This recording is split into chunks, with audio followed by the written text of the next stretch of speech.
শেষ সময়ে সাবরুমের দমদমাতে দেখা গেল ঢাকির দল বাড়ি বাড়ি ঘুরে দান সামগ্রী সংগ্রহ করছে। চৈত্র মাসের শেষ সময় দেখা গেল গ্রামে গ্রামে ঢাকির দলের আগমন, সাথে গাজন নৃত্য।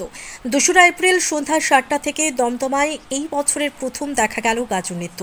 চৈত্র মাসের শেষ দিনে চড়ক মেলাকে কেন্দ্র করে ঢাকির দল গ্রামে গ্রামে ঘুরেন, বিভিন্ন দান সামগ্রী সংগ্রহ করেন।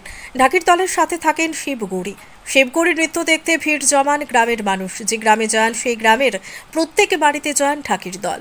শিবগৌরীর সাথে থাকেন গৌরীর সখীগণ, সখীদের পায়ে থাকে ঘুঙুর, তাদের সঙ্গে থাকে ঢাক, ঢোল, কাসর সহ বাদক। এই ঢাকি শেষ হয় চড়ক পুজোর দিন। এই ঢাকি গাজন নৃত্যকে কেন্দ্র করে সনাতন ধর্মের জনগণের মধ্যে ব্যাপক উৎসাহ লক্ষ্য করা যায়। ব্যুরো রিপোর্ট, নবীন ত্রিপুরা। ভূমিহীন টিলা নাম আছে কি এই দলটার?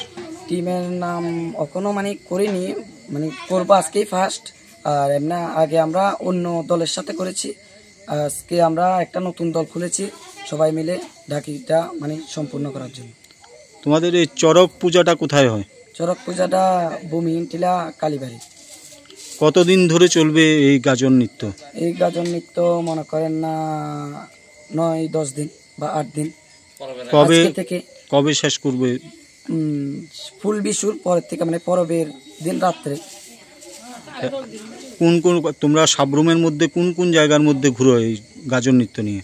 এই গাজন নৃত্য যেখানে সেখানে, মনে করেন জোলাইবাড়ি, কলাছড়া, সাবরুম, দোলবাড়ি। কিরকম সাড়া পাওয়া যায় মানুষের মধ্যে? ভালো সাড়া পাওয়া যায়। আগে আমরা করেছিলাম ওই যে সাবরুমের প্রিয়তশীল, তার সঙ্গে।